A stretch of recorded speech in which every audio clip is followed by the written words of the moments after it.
Today, your Father will provide for us all. And we are all grateful!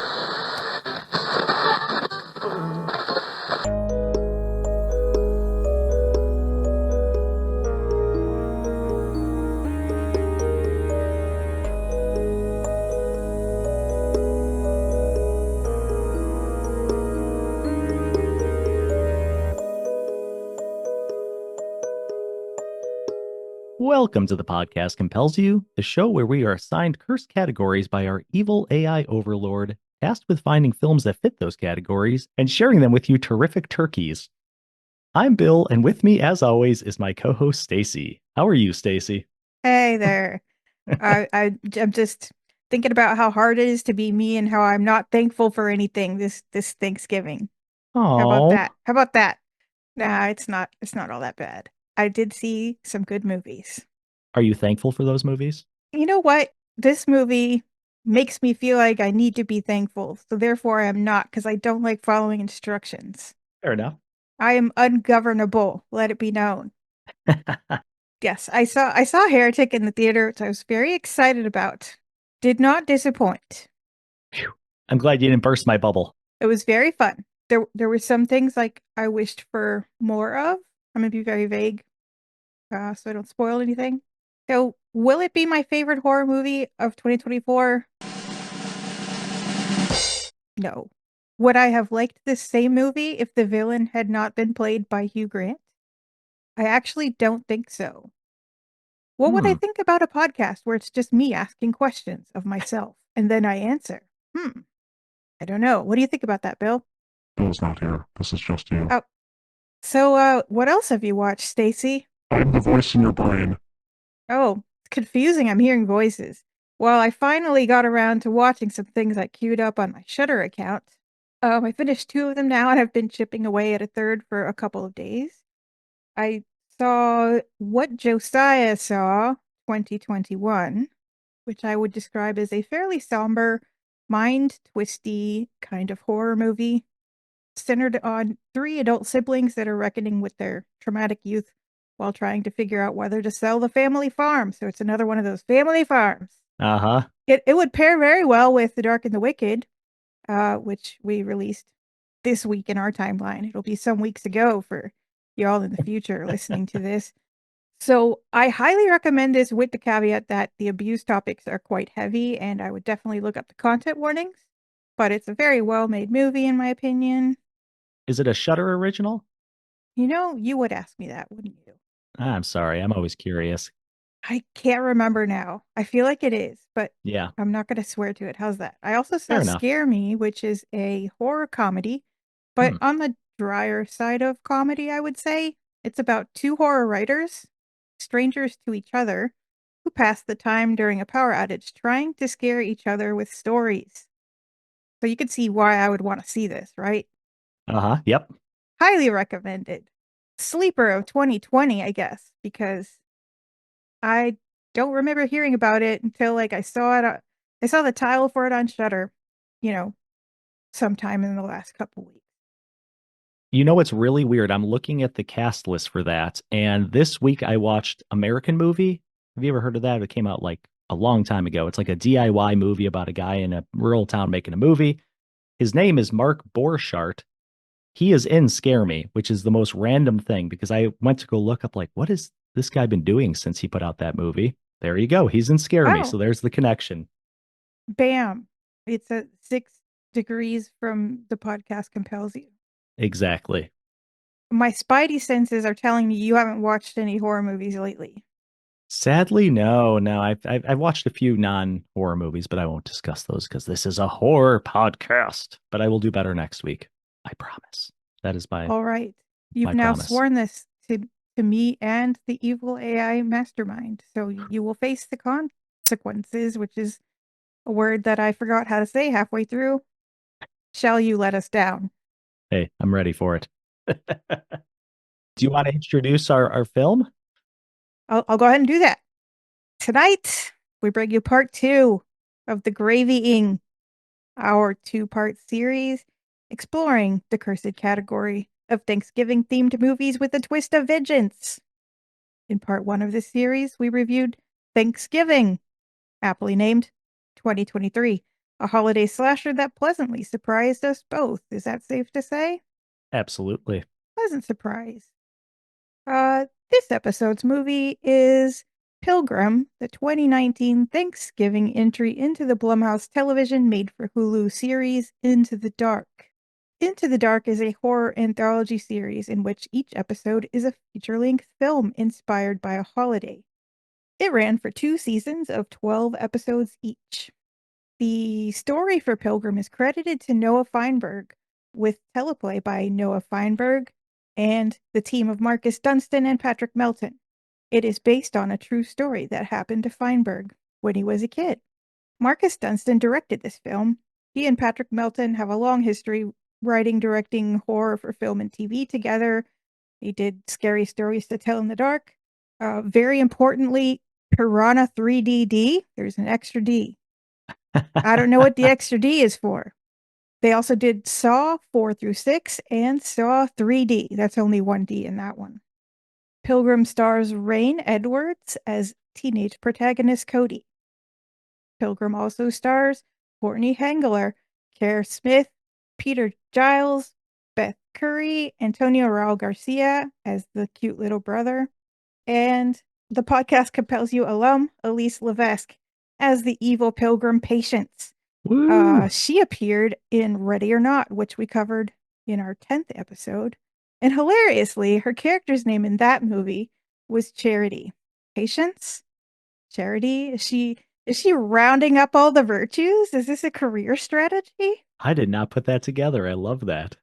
You know, these are the details you only get here at the podcast Compels You. That's true. Which might be why you're here.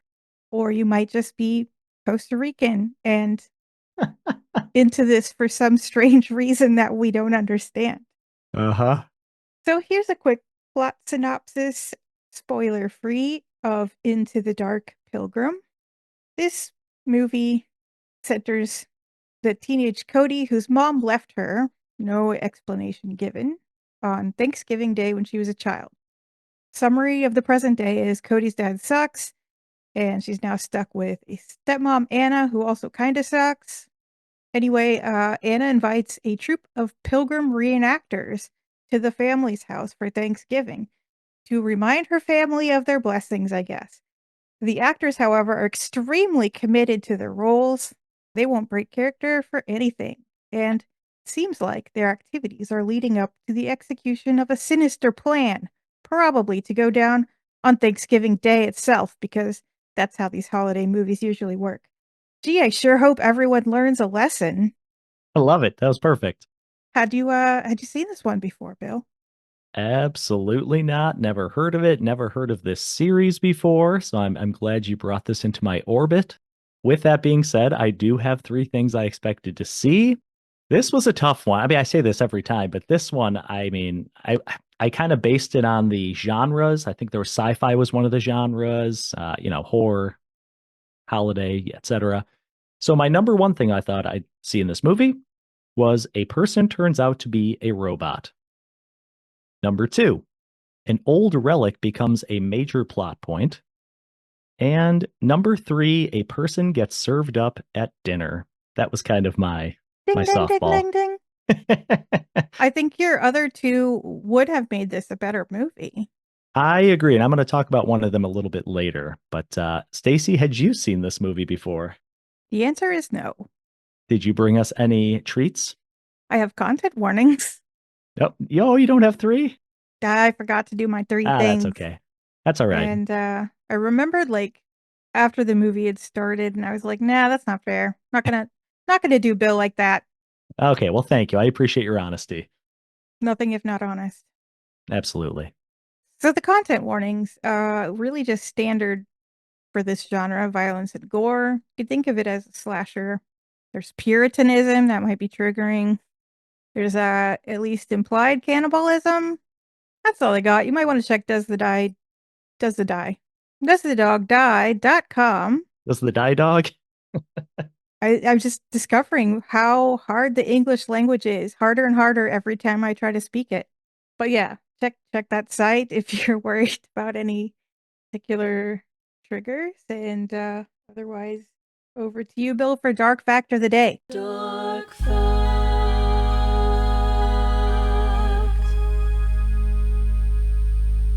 All right. Well, I got a little weird with this one. I want to preface it by saying this is definitely on the lighter side of a dark fact, but it deals with a dark topic, I will say. And it's super interesting, at least to me. So in the US, there are around 10,000 World War II reenactors, and some obviously have to portray Nazis. Oh, This geez. role can be controversial, and it raises questions similar to Civil War reenactments, such as why would someone choose to represent such a dark side of history, aka the Confederacy? Many claim they're simply portraying non complicit Germans, while others are drawn to the history and psychology of that era, or even just the uniforms. Some were just like, I like the Nazis' uniforms more. It's an aesthetic thing. What? No, that's wrong. You should be forbidden from liking that. I agree. Whatever their reasons, these actors bear the uncomfortable responsibility of representing Nazis accurately, which can lead to tension, especially as white nationalism rises in the US. Though most are genuine history buffs, there have been cases of reenactors with extremist views being banned from these reenactments. They're very strict about this, obviously. Some have even lost their jobs when photos of them in costume reach their job's HR department. So it's really kind of an interesting thing because, again, these are generally educational things. Like they'll actually take kids to these to like learn historical things. And I was gonna ask, like, what is the audience for this? I always figured they were just doing it for themselves. well, again, I always use the word funny. The strange thing about this is this actually article was about a huge one that takes place in my state of Illinois every year. And the first day, it's like a 3-day thing. The first day it's for actual classes, like students come to watch. And they do a whole thing. They have like speakers from various organizations that talk about it, who are experts on it. The second day, I think, is just more for the public. And then I forget what the third day is, but it's like a multi-day event.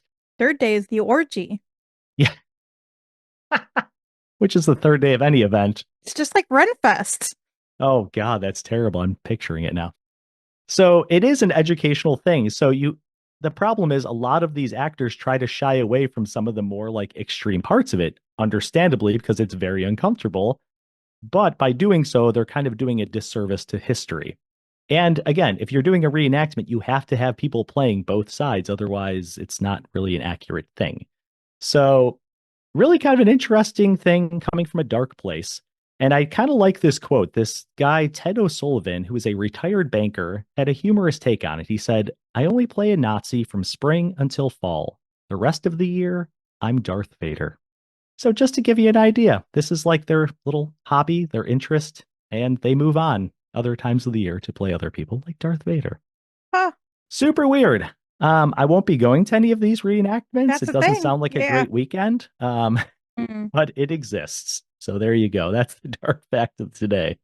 Stick around as we are going to have a spoilerific plot discussion right after this brief musical interlude. So stick around.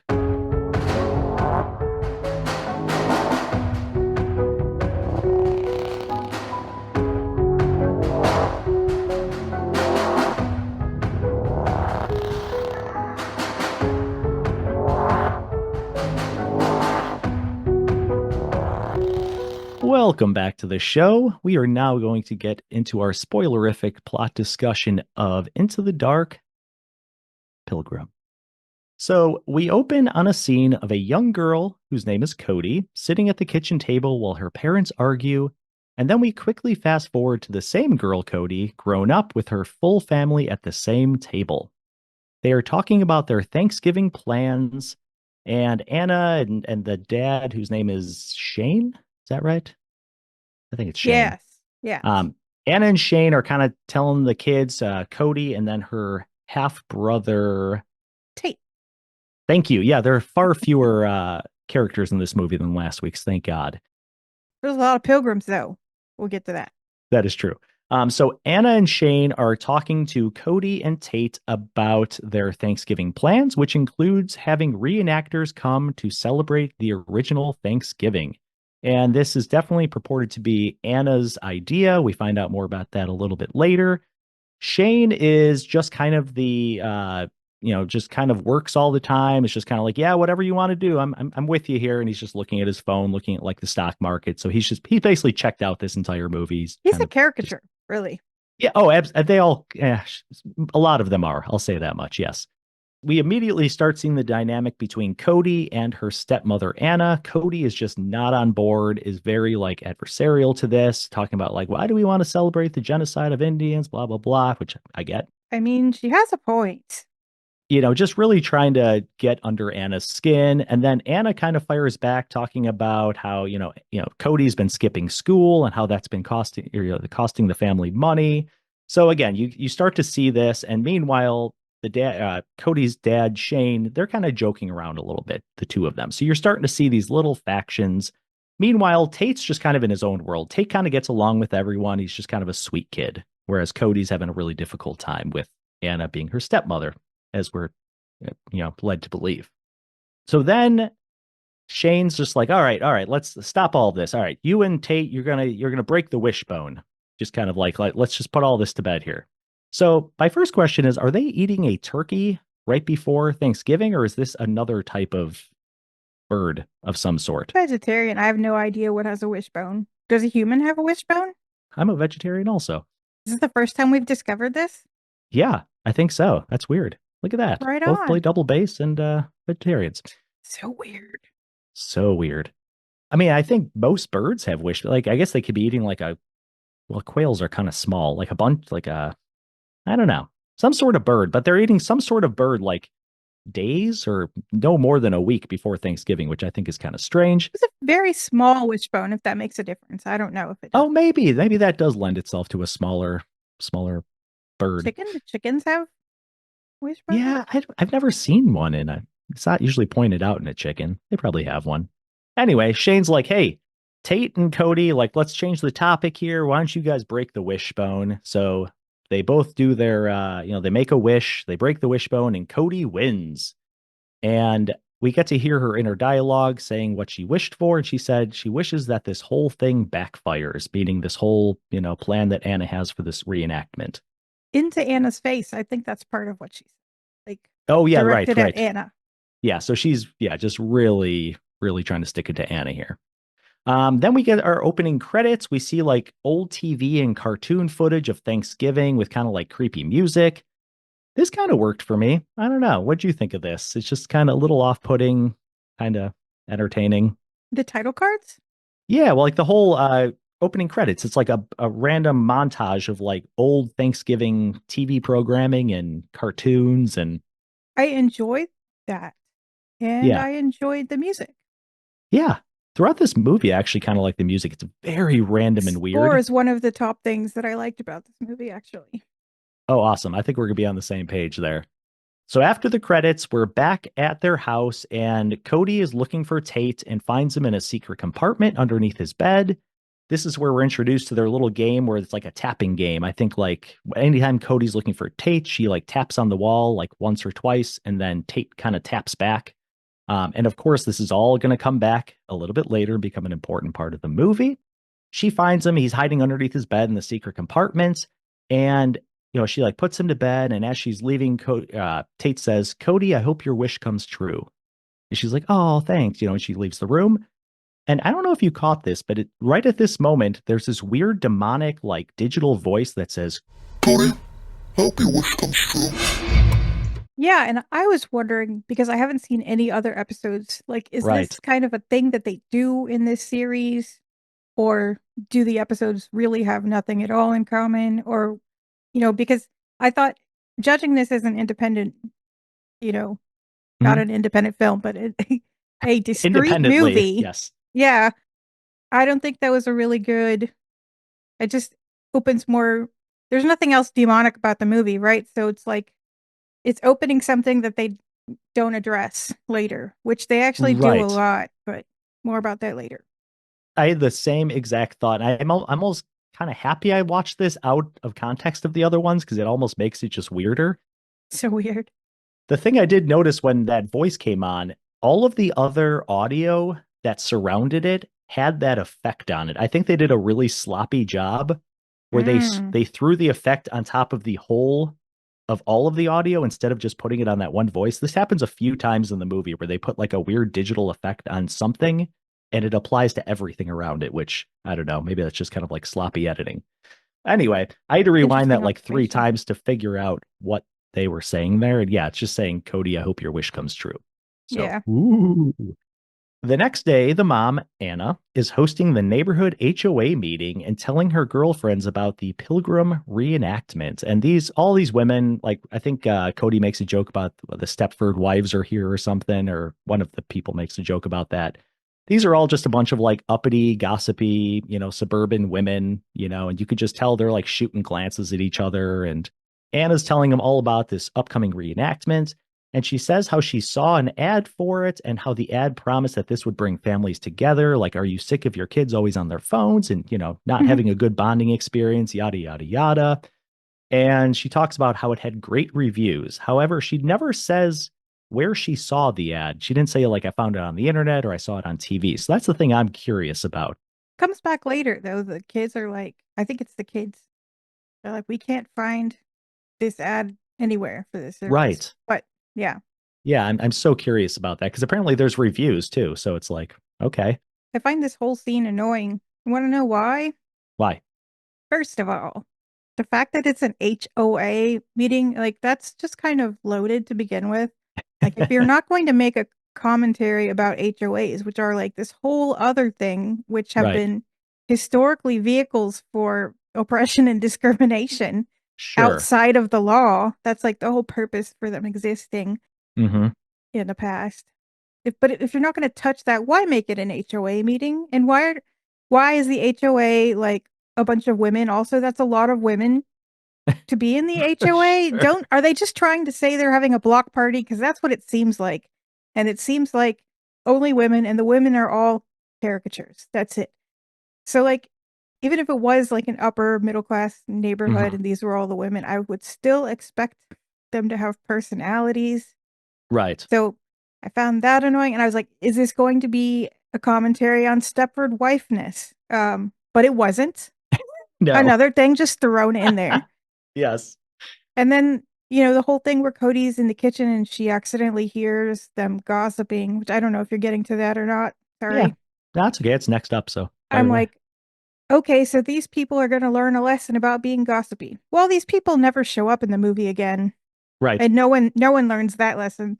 So I'm not sure what the purpose of that was. Anyway, back to you. Yeah, no, I agree. And to your point about why is it an HOA meeting? I mean, the only thing that's kind of makes sense to me is Cody seems like totally confused by why all these people are here. So it has to be a spontaneous thing. It couldn't have been like a planned thing, I guess. Although even an HOA meeting you would think would be planned to some I mean, extent. she doesn't necessarily keep tabs on her like stepmother's agenda, calendar, whatever. Right, right. But I'm also confused about Cody. Like, is she in high school? Because they say something about paying $65,000 a year, which I understand you can do that in private high school. Right. But also, I mean, that could easily be college tuition. Is she Sure. because if she's in college, she's a very like she's treated very juvenilely. Like her Yes. stepmom gets to I won't say anything else, gets to boss her around in Uh-huh. certain ways. And even for a high schooler at times, like it seems. I'm guessing private high school just based on where they live. They seem to be pretty wealthy. And yeah, I'm guessing private high school, I would She's say. she's treated like she's young, although I don't think it Right. ever says what age she is. No, no. We had the same issue with last week's film. We couldn't figure out if they were high school or college. We need to know how old you are, Yeah, children. seriously, can you just drop that in? I'm 16. Here I am. I'm 16. Just for us viewers. But yeah, as you said, Cody goes in the kitchen, knocks a pot of coffee off the counter. These two women are just gossiping. I think they're talking about how, like, they're basically comparing Anna to Shane's previous wife and just being like, Anna Cody's tries mom. so hard. And yeah, exactly. Cody's mom. Just gossiping about how she's trying so hard and, just crap, basically. Or something about like wanting people to think her life is so perfect, which is the theme that comes up later. But Yes. in some ways, I feel like it doesn't even really matter what they're saying. Like, just the No. fact that they're gossiping about her in her house while Sure. she's being hospitable. Yeah, exactly. Fuck this neighborhood. Fuck this HOA. Oh, it's terrible. Yeah, it's absolutely. It's kind of like a surreal group of people. I don't know. This whole movie felt very surreal to me. I don't know. I can't explain it. Maybe it was how it's shot or just the decisions they made, but it's felt a little off to me. At this point, Cody's boyfriend Finn comes over, and right after that, there's a knock at the door. And who's at the door but a man and a woman dressed as pilgrims? And they're obviously early by like a few days, I believe. No big deal. Come on in. Yeah, they come on in. She's like, "Where are my manners? What? Come on This in." is where the movie loses me with credibility. I'm like, okay, what?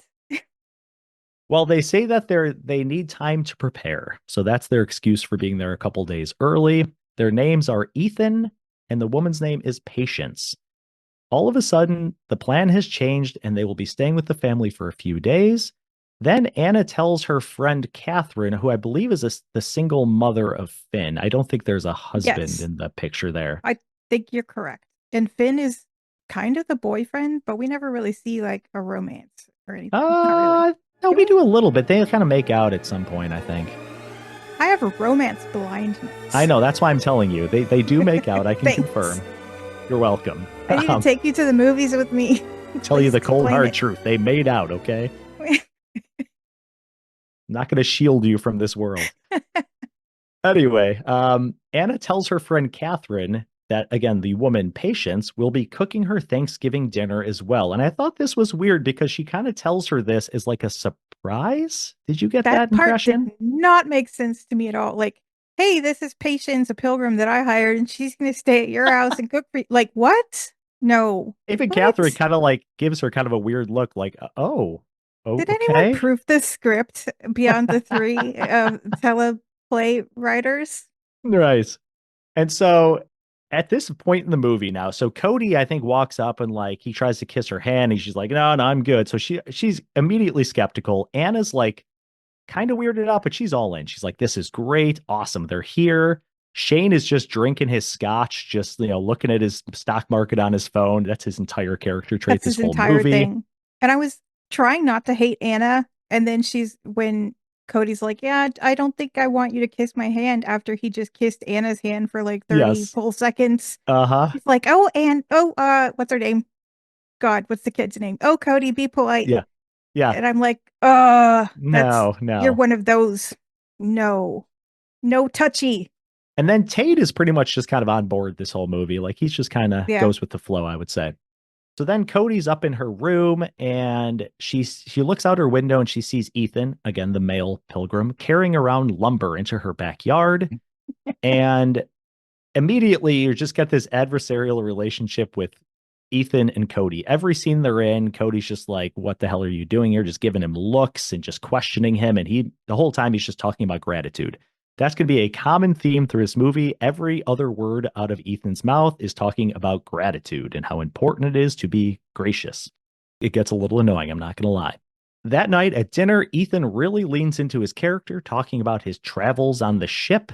And we find out that the dad, again, Shane, thinks that this is weird, but he's doing this for Anna. So he maintains this whole, as long as your mom wants this, that's fine. You know what? That's a convenient way to like blame everything on the woman. Oh, absolutely. Like, yes. I don't know. Your mom's in charge of this. My dad was like that. Yeah, that's a shitty thing to do. Like if this blows up, Sure it's her is. fault. I've Did not no work out stock in long this. term, let me tell you. So now Cody's talking to Finn about how she gets a bad vibe from Ethan, obviously. And this is where you alluded to earlier, they start looking him up online, but they can't find anything about him or Patience. They can't find the ad. So this leads us to believe it wasn't an online ad. Maybe it was on TV. Maybe, I don't know, one of her friends gave her a flyer. It's just hard to tell where she found out about these reenactors. And then Finn suggests that Cody is being hard on the idea because she's still mad about Anna coming into the family. So we get this drama. And meanwhile, Anna suggests that maybe Cody blames her for Cody's mom leaving. So again, you get this whole back and forth with the two of them. It's kind of contrived. I get why they threw it in there. Then Cody hears something outside of her room. She goes and finds Ethan talking to Tate in his room, and Ethan tells Cody how thankful he is for her generosity and tells her he knows how difficult Thanksgiving must be for her. That was creepy. Yeah, so how did he know? I mean, I'm guessing Anna must have told Ethan about her past with Thanksgiving and I how her mom left. think you're worrying too much about the Details. mechanics of how anything happens in this movie. Okay, fair But enough. I may have I to. just, as Cody, as a teenager, like the second I saw him in the room with my little brother, I think I would be calling the police or, a trusted adult friend if my mom wouldn't listen to me. Yes. I think he's even like laying in Tate's bed too. Like it's just real creepy and like He's kind of lounging. Yeah. yeah, anytime Ethan talks, like he's got a very menacing presence. He's kind of intense. How do I describe him? He just even when he's talking about gratitude, it comes off very aggressively, I guess is the way I would put it. But every time he talks, it's very aggressive, even though he physically doesn't really look that menacing, I would say. I don't know. It's just an interesting antagonist, I will say. He's Canadian, the actor. Is he? You know what? I recognize him from something. I'm gonna have to do a deep dive on this actor because I've seen him in something before. He's been in a lot of TV. Okay, and I would peg him as a TV actor for sure. Meanwhile, over at Catherine's house, again, this is Anna's friend who has received her own female pilgrim for the next few days. Patience and Catherine are chatting in the kitchen, and she's asking Patience about her acting, which I thought was hilarious. She's like, "So how long have you been acting for?" And Patience just not understanding this. She's like, "Well, what do you mean?" And she talks about how it all goes back to Ethan. So she's basically speaking about Ethan as though he's like a cult leader, saying like Ethan changed everything for me, and he And that will is for you too. all the backstory we get, folks. Yeah, which I love actually. That's one of those things I like that they didn't provide a lot of backstory for a few of these characters. I mean, if they had, it wouldn't make sense anyway, so Right, exactly. I'm fine with it. So then Cody stumbles upon a wooden shed built by Ethan in their backyard, as well as some other colonial decor, I will say. And this just looks so goofy because they have like a pool, and then behind the pool where you'd have like a cabana, it's just like a colonial wood shed. I was wondering, like, are they going to build some kind of like aqueduct to get water from the pool? Right, exactly. Like they're committed to this. Oh my God. And then she walks inside and finds Ethan helping Anna replace all of the lights with candles. So again, very period specific, really paying attention to those details. And then Tate shows Cody a basket full of berries that he picked with Ethan, or Ethan picked, I'm not sure. And Ethan tells him to be careful of the ones with the green stems because they're poisonous. Chekhov's berries or Chekhov's cherries, whatever they berries. are. Yeah. Yeah, whatever yeah, it's some sort of berry. Those might come into play later, possibly. And then Anna takes Cody's cell phone and laptop to make sure the day is more authentic. All right, that's where I would have put my foot down, I think. Can she physically get the phone away from me? Yeah, and with her laptop, she's like, "I gotta do homework," and she's like, "No, not during this week. You're not." So she takes all of her electronics. So next we have Tate is outside. He finds a sick crow in the backyard. And then Ethan kind of like kneels down and gives him saltwater taffy from his little like satchel. He's got a satchel full of saltwater taffy, which I hate saltwater taffy. This would not appeal to me. And then Ethan tells him a story about a crow who left his meat behind and then it was gone to basically, tell the story of how he didn't appreciate what he had. The story was like the crow and the bird, and I was like, are crows not birds? I was going to say the same thing. Like, why Is are that a crows not Puritan considered thing? birds? I gotta look it up. It must be. Oh, bad writing? No, couldn't be. And then Ethan kind of looks up and says, "See that? I didn't have to take anything away from this one to teach him." So he constantly does this. He kind of like looks to the heavens and like expresses himself. Very strange. When this started to happen, I was like, this is going to be a very long movie, even though it's an hour and 20 minutes. Yeah, exactly. It might feel a little long. He then sends Ethan inside and then crushes the crow. It puts the crow out of its misery, which I have a problem with this because that's actually the right thing to do. I mean, they make it look very dramatic and maybe you don't stomp on its head. Maybe there's a better way to do it. But yes, you should, if it's a dying animal, like there's no chance of survival, put it out of its misery. It shouldn't suffer. Exactly. So I know they were trying to make this be like a very like foreboding, like, oh gosh, this guy means business. But really, he kind of did the right thing here. if you ask me. So point Could for he not Ethan. have taken it to a wildlife refuge? Do pilgrims believe in? I mean, I don't think they had them back in colonial days, so he wouldn't recognize those as being. Right. They didn't have swimming pools either, but he didn't walk into one. That's a good point. Stop poking plot holes. Come on. There's so many of them. Next, Cody is back in her room again when she hears a loud noise. And this I thought was weird too, because they cut to Finn, who's also hearing the same sound at his home. Did you get this? I think they might be neighbors, but I don't know. Oh, are they? Okay, maybe. I don't know. No, because he's supposed to be like his mom's supposed to be more poor, right? Her house is Right. like simpler on the inside. Right. Yeah, I don't think they'd be next to it. Good point. Either way, they both go to investigate. Finn finds patients upstairs aggressively churning, I'm going to call it bloody butter. It's just blood. There's just blood, which is kind of a creepy scene. You know what? I thought this was a decently scary scene. I was like, yes. And when the pilgrims arrived and they were creepy, I was on board for that. Yes. And here is where I was ready for it to just ramp up and get scary. Sure. But it just sort of like meanders around being kind of spooky for a long time. I feel like. Right. I don't know. Kind of hits a bit of a lull. No, I think it's fine. I don't know. I didn't have problems with the pacing of this movie. I thought it moved along fine for my liking. So then he goes and finds his mom dead in her room. He runs downstairs and gets kidnapped by a pilgrim. Yep, I said it. He got kidnapped by a pilgrim. A sentence I never thought I'd say in my life. Cody then finds Tate and Ethan in the shed reading scripture and tells Tate to go inside while she talks with Ethan. He says he found a crucifix in Cody's desk drawer because he's talking about like, oh, I know you have faith in all this. And Cody is understandably pissed off, like, why the hell are you going through my drawers? And again, he tells her that she will learn to appreciate. Again, this whole gratitude. You're going to appreciate what you have. You need to have gratitude. Didn't he say like I heard some noises in there or something like that? Was maybe for looking through her stuff. Oh, I didn't remember he had an excuse. How many people in this movie are going to hear strange noises? Right, so many. Oh God. Oh, and then this scene is fantastic. So Cody is pissed. Obviously, she's just like thrown off. She's like, "What the fuck is going on with my family, with my house?"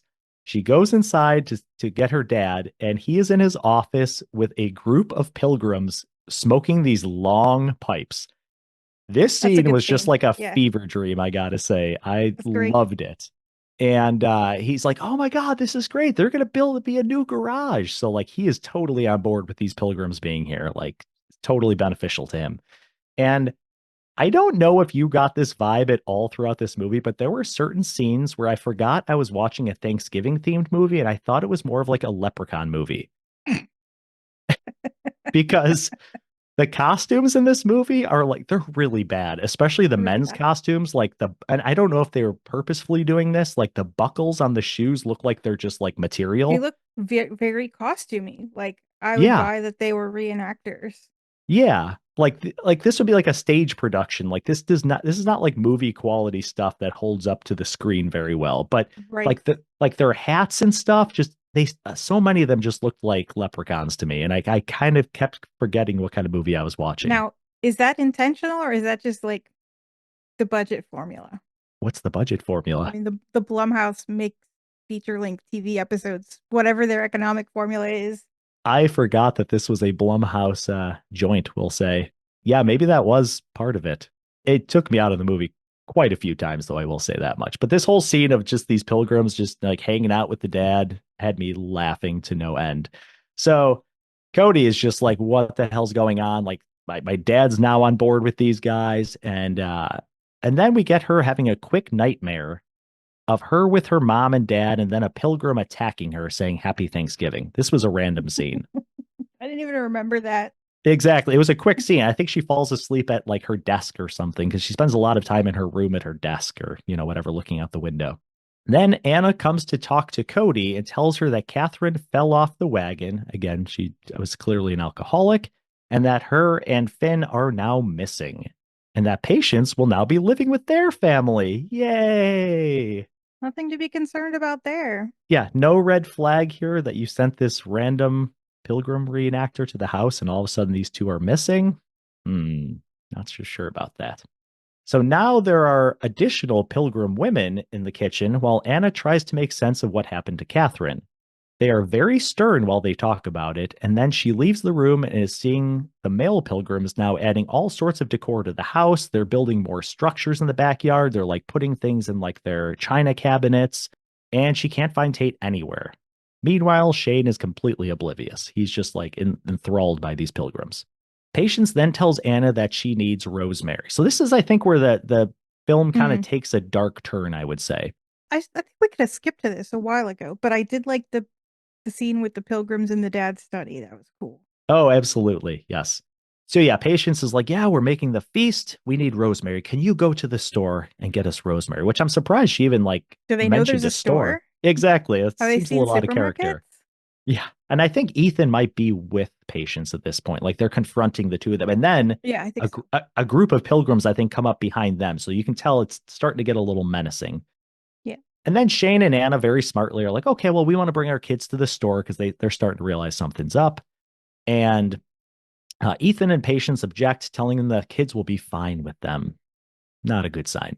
Back at Catherine's house, Cody shows up and discovers Finn dead in the pantry in a very strange way. She kind of peeks in the door, sees some red stuff on the ground, and then sees like a jam jar that had fallen over, and she kind of like breathes a sigh of relief. Then she opens up the pantry and Finn's dead. So, I don't know, kind of a silly reveal. Next, she goes back home. She goes in her backyard and finds Anna and Shane in stocks, being chastised for not appreciating what they have. So now we're in it now at this point. The pilgrims have captured the parents and they are getting lashed. They brand Anna with a bee on her upper back, which, do you know why a bee? I didn't give this too much thought, but it doesn't jump out at me. Meanwhile, Ethan's just like laughing maniacally, like this dude's totally off his rocker at this point. And then this timeline doesn't make sense to me, but Cody returns home and sees multiple pilgrims in the house. I'm sorry, back up here. Before you back up, I've discovered the answer. Okay. That Puritans would brand people with a bee to mark them as blasphemers. Oh, okay. I wish that was explained in the movie. It would have been better. Maybe they say it. I don't know. I don't remember it. Anyway, rewind a second. So Cody returns home, sees multiple pilgrims in the house, like through the window. She's like, this is weird. Then she goes in the backyard, finds her parents in stocks. She helps them out because apparently the key is just attached to the device, like the what do you call it? What do you call that device? Just stocks? Yeah, right? Yeah, I guess so. But like the key for the lock is just right. It's just hanging there. I'm like, okay, well, that's kind of anticlimactic. So she like It's so funny. she unlocks them. They both get out. And then immediately this giant pilgrim guy comes up behind her and like attacks her. Why are all the pilgrims like giants? Because weren't people smaller in the past? Like because You would of think like nutrition and stuff. exactly. Yes. But they're I all totally like agree very with you. tall. Yeah. Even Ethan's like a pretty big guy, I would say. And so now the three of them are facing off against this large pilgrim with a variety of weapons. And I think this was one of those humorous moments where like, wait, what should we use? And then they like cut to one person grabbing a knife, one person grabbing a wooden spoon, and one person grabbing some other sort of stabbing implement. And they attack him. They kill this guy. And then Shane says, Did we just murder? As a family? which I thought was kind of funny. Best line. That was a great line. Best Gotta line. hand it to I the totally guy. agree. It's delivered very well too. So then they're like, oh, well, where's Tate? Where's Tate? So, Tate's inside somewhere. They don't know where he is. And Shane gets this great idea. He's going to climb up into Cody's unlocked window.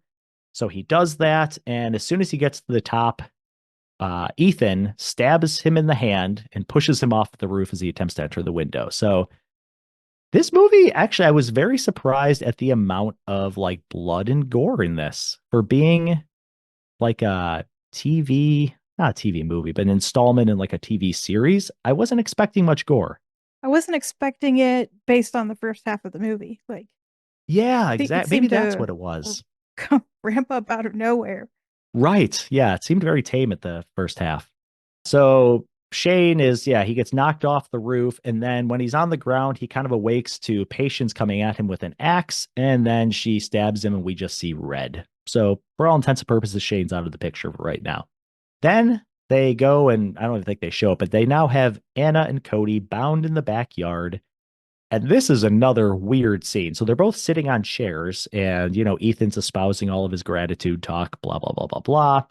And Then we see that Cody is sitting in this crazy contraption that they built. It's like a crane that can be craned over the pool, and they continuously dunk her. They're like, I guess it's considered like waterboarding her basically, and like Isn't dunking it her, bring her back amazing? up. They built that with just hand tools in a couple of days. What the fuck is it? It's the Puritans strangest are thing. amazing. I don't Is know. this like a historically accurate torture device that they I have used? no idea. So Anna and Cody, I should also mention, they're both wearing like puritanical outfits, like white gowns, basically. And Cody's getting dumped in, and she's like, "Oh, you need to have gratitude." And, that I think she eventually kind of like tells him what he wants to hear. She's like, I'm not gracious about anything. I don't appreciate anything I have. Yada yada yada. She tries to say it from the beginning, but he keeps Right. dunking her. Yeah, it's kind of an asshole. And then eventually he brings her out of the pool, which is good. And I think then we then cut to they have Cody and Anna sitting down at the table to help prepare the feast. So Anna's shucking corn and Cody is crushing berries, that same bowl of berries that Tate was looking at earlier. And at this point, they don't know what happened to Shane yet. So Cody tells Ethan that she is now grateful, again, kind of playing into his hand, really like, stroking his ego.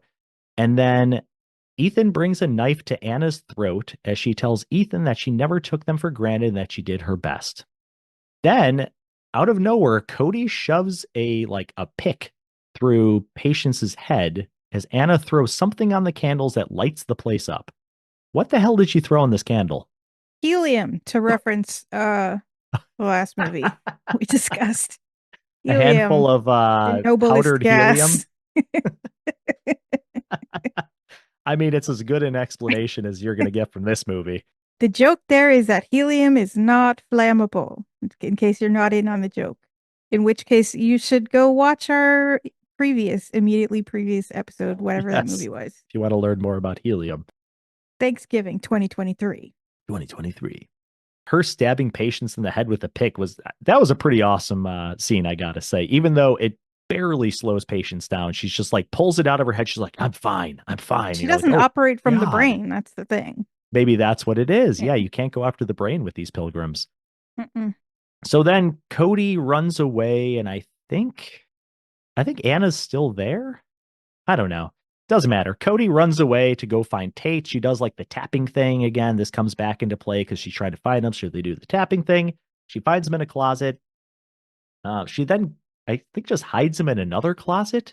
And then she gets captured again, which I was like, that's kind of anticlimactic, but okay.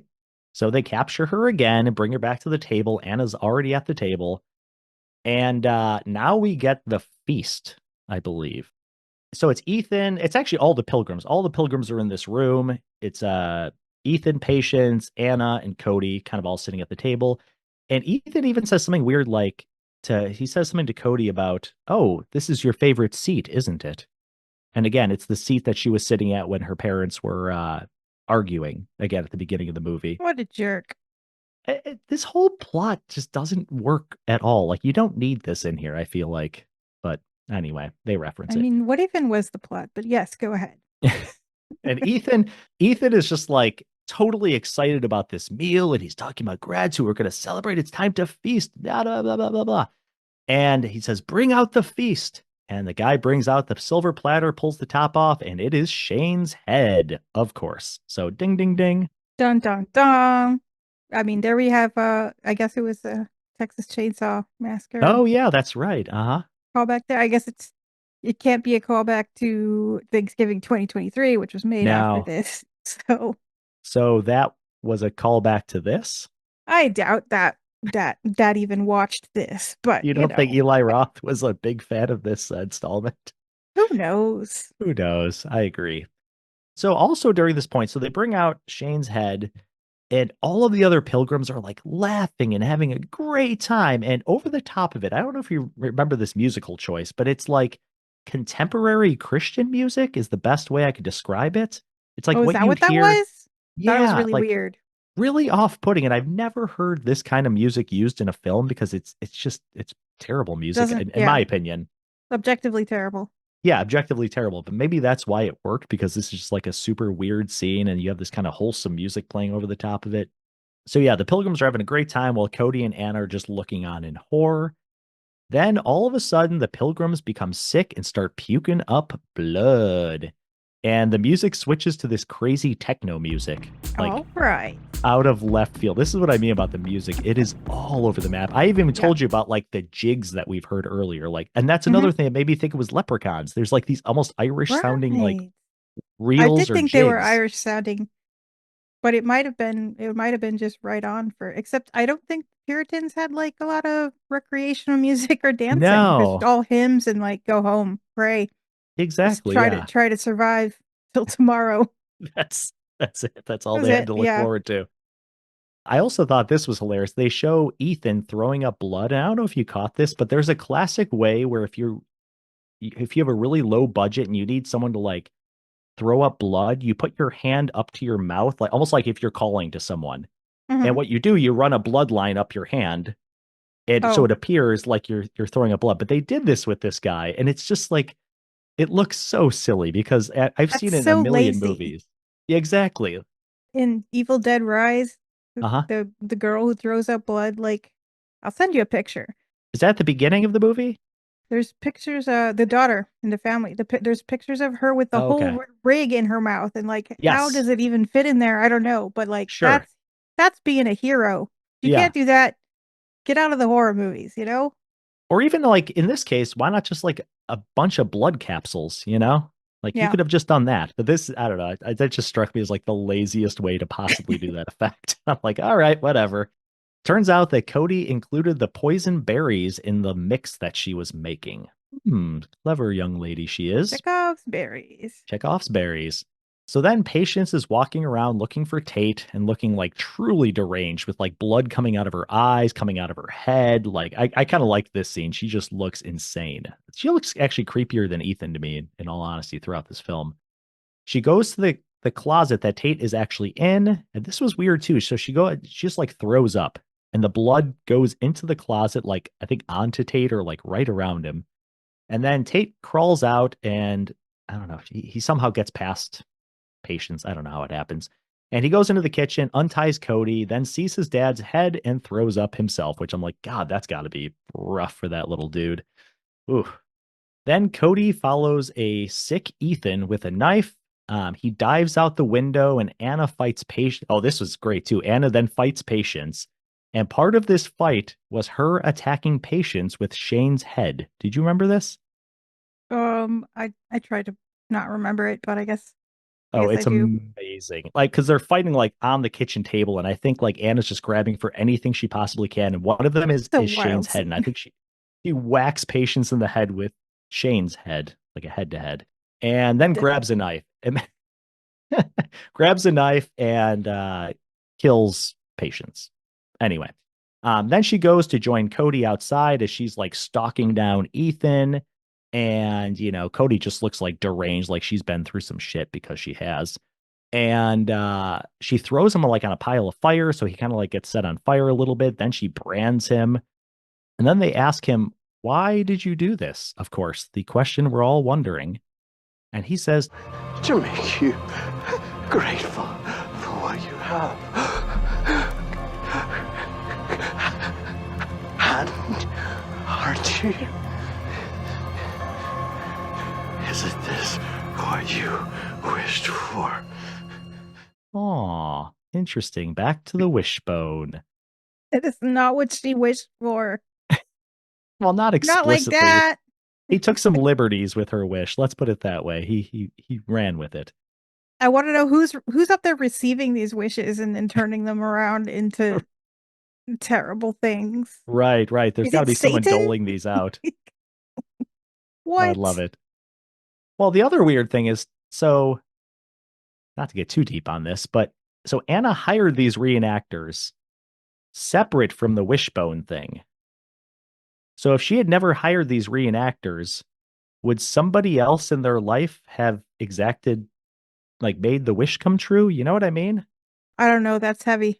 It wasn't the wishbone that brought the pilgrims there. The pilgrims were already Right. going to come there, but it was the wishbone that had them killed by the pilgrims or attempted to be I killed. don't think the wishbone had anything to do with it. I think it was just a movie device, and then they made sure Okay. that somebody mentioned it again before the end Okay. because Fair it still enough. didn't make sense, you know? No, not at all. And then Cody says, Happy Thanksgiving before bludgeoning Ethan. We see his hand open to reveal the wishbone from earlier. So weird. That's the end. And then after that, I don't know if you watch the credits, but they're kind of funny. It's like just funny footage and like funny outtakes of the actors over like really cool song at the end, actually. I really enjoyed the music they picked for this ending. I wanted to look it up.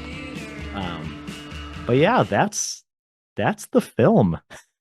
What do That's you think, it. Stacy? Did they land the plane? I don't know. You know, I feel like almost everything about this movie was wrong beyond the log line. Like, let's go back. Noah Feinberg, let's look at your first draft and see what we can Uh-huh. salvage. Sure. That's how I feel. Okay. What about you? I will say I was kind of hoping for a they were all robots twist.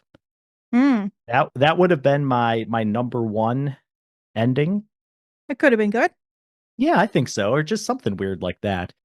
But not being given like any explanation for who these people actually were is actually a close second. I like that there was, I mean, it's only an hour and 20. You can't cram too much backstory in, but I kind of didn't mind the ending. I mean, for what the movie was, it was fine.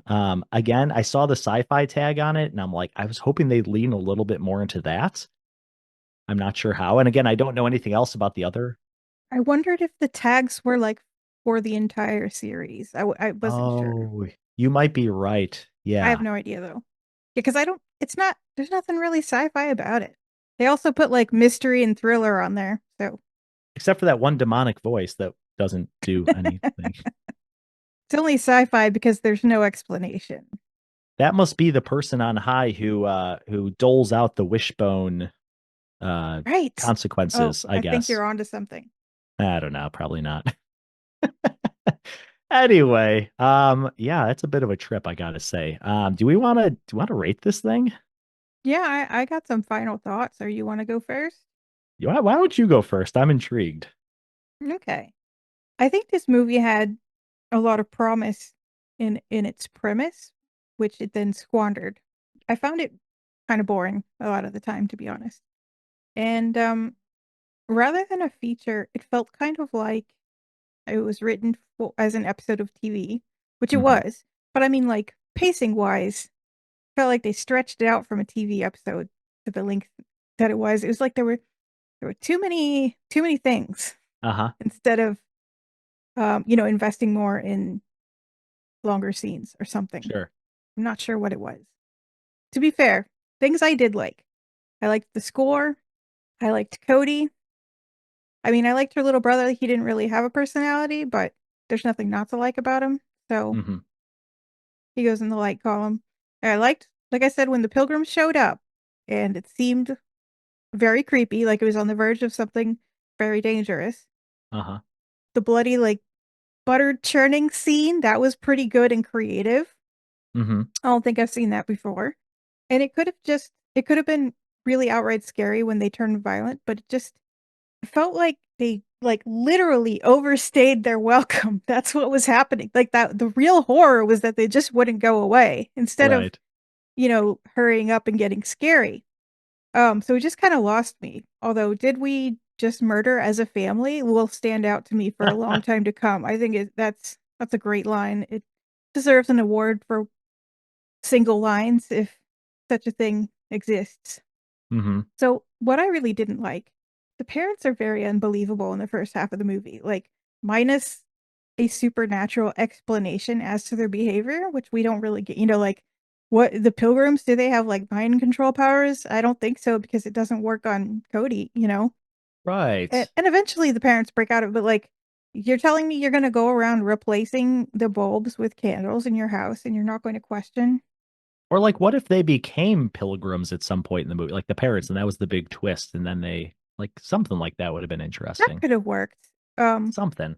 but then there's so many issues that get a mention and no follow through. Like beginning Mhm. with her mom just disappeared in the first scene, and Right. we never hear a word about what actually happened. Like, and the scene that we saw was not like bloody. It was not violent. It was just like mom and dad are having an argument. Then Sure. mom leaves forever. That is not a normal thing that happens. Why are we pretending that? And Right. it's not clear, like, are we supposed to agree with the Pilgrims on some things? Because they have some legitimate complaints about modern life, but Hmm.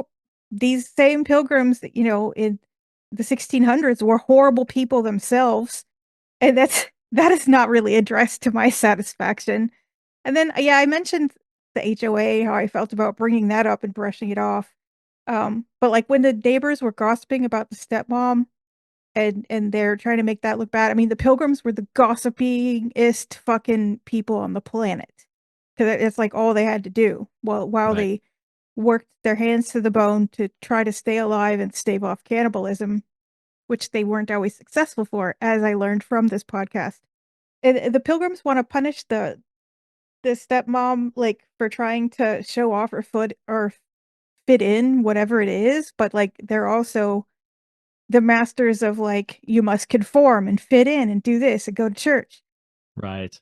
So, okay, I guess, like, you have a social media addiction, I guess that's bad, but not as nearly as big of a sin as, like, getting innocent people hanged for witchcraft, which is what they did with their own gossip, you know? Right. At least our shit's not deadly most of the time. Sure.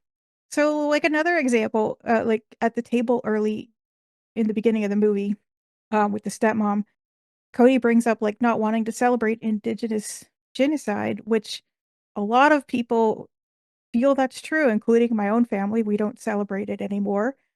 It's a completely reasonable point of view, but, like, it's brushed Sure. off as a joke, and then, like, nothing about indigenous genocide is ever mentioned again, which is a huge, like, missed opportunity, I think. Like, they could have worked Right. that in somehow. Like, I don't know.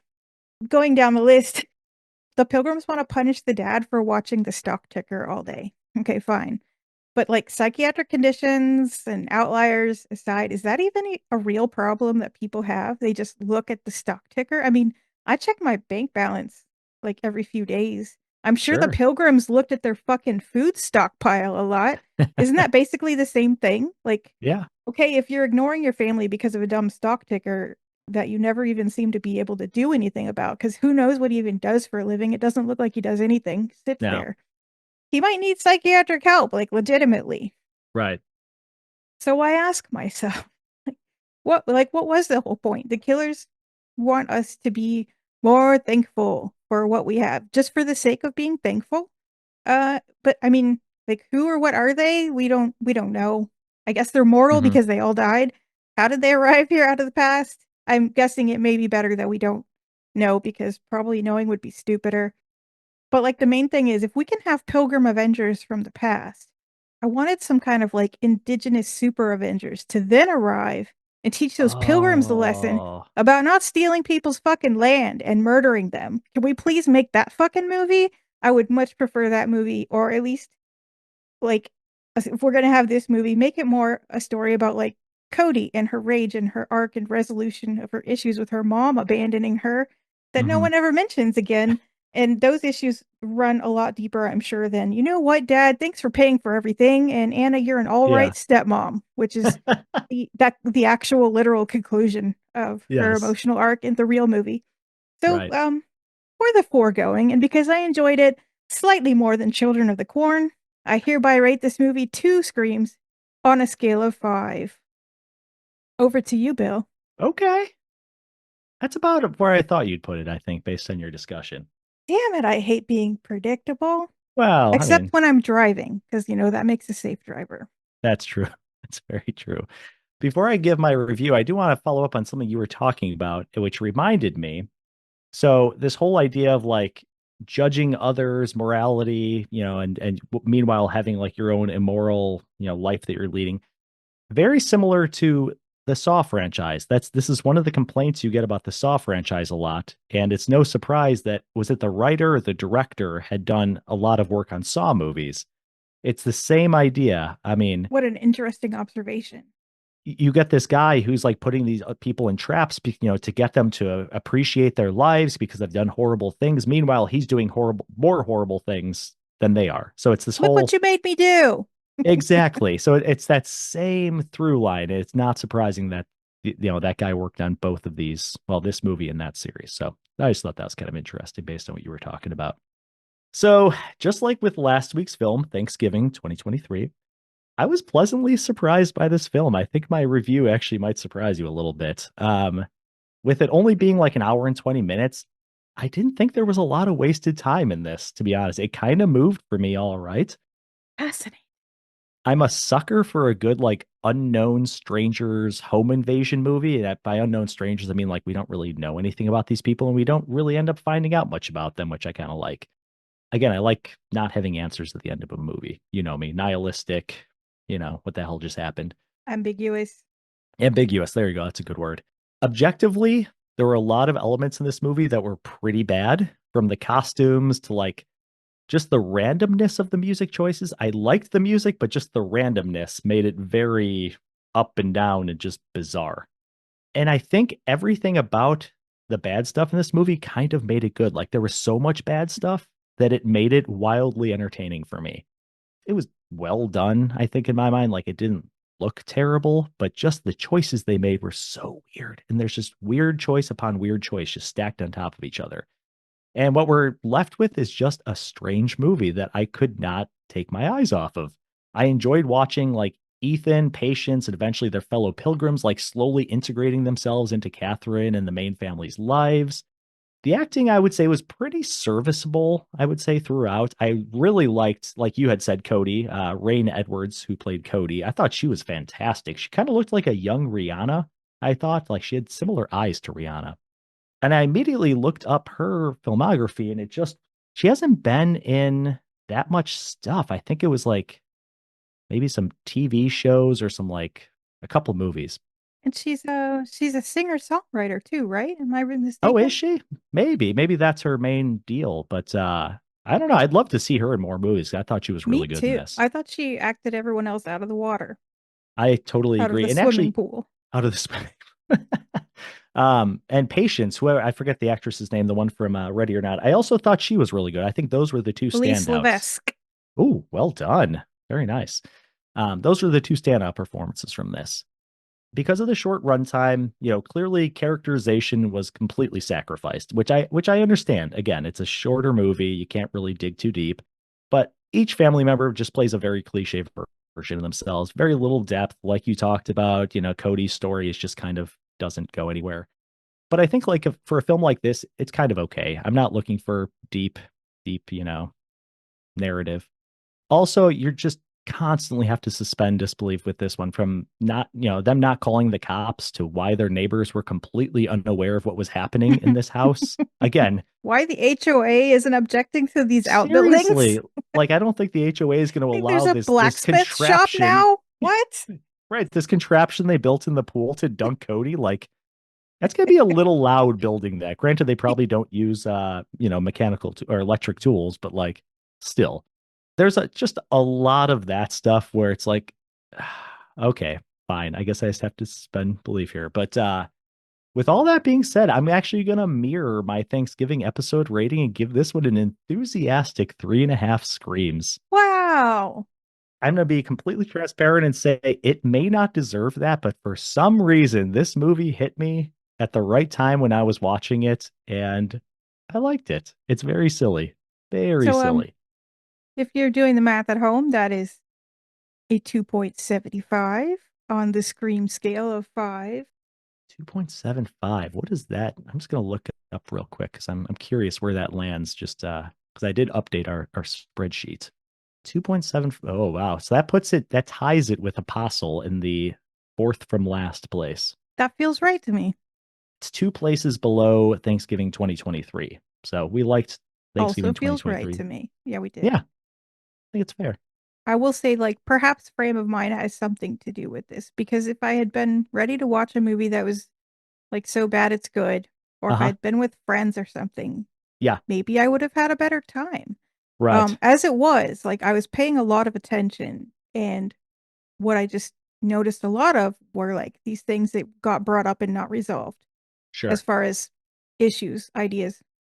It's not that I object to, what the movie turned out to be. It's just that Mm-hmm. they should have edited the beginning to, to match the end, I think. That's what I'm trying to say. Sure.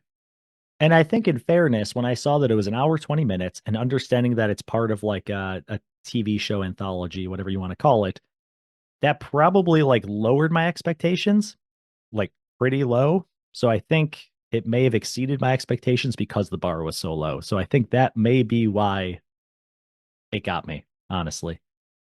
But yeah, I just thought it was fun, entertaining as hell. That's what I would love to watch some more episodes from the series to see if there's any was gonna ask you. carryover, if there's any common threads, or like we said, that demonic voice. Is that like a trademark thing from this show that shows up in all these episodes in a strange way? Who knows? That would be fun. Maybe they use similar actors and actresses like American Horror Story, where you see like, familiar I feel like faces. in order to turn out like a feature length thing per month over the calendar year, I didn't look at the timeline for this whole thing. Mhm. I think it took like 4 years to make two Seasons. seasons, is what I'm trying to say. Okay. Yeah. I feel like they're using completely different cast and crew for everything because they must have Wow. productions overlapping. Right, that makes sense. That's just my guess. And most of them have all different writers and directors. So Oh, okay. there's that. Well, I'm trying to think what you could liken that to. Like, are there other I keep calling it something an weird anthology that series. streaming has made possible, I think. It's a new Yes. thing, like a TV series of movies. Well, I think of like Black Mirror comes to mind, obviously. Like, again, the length of each episode is like they vary from like, 45 minutes to like an hour and a half to like feature length Yeah. films. So there's no like hard and fast rule about how long they are. They're shot completely differently, totally different casts. I think they have different directors. So maybe that's like the closest relation to this, I guess. But I'd have to see more of them. I'm interested.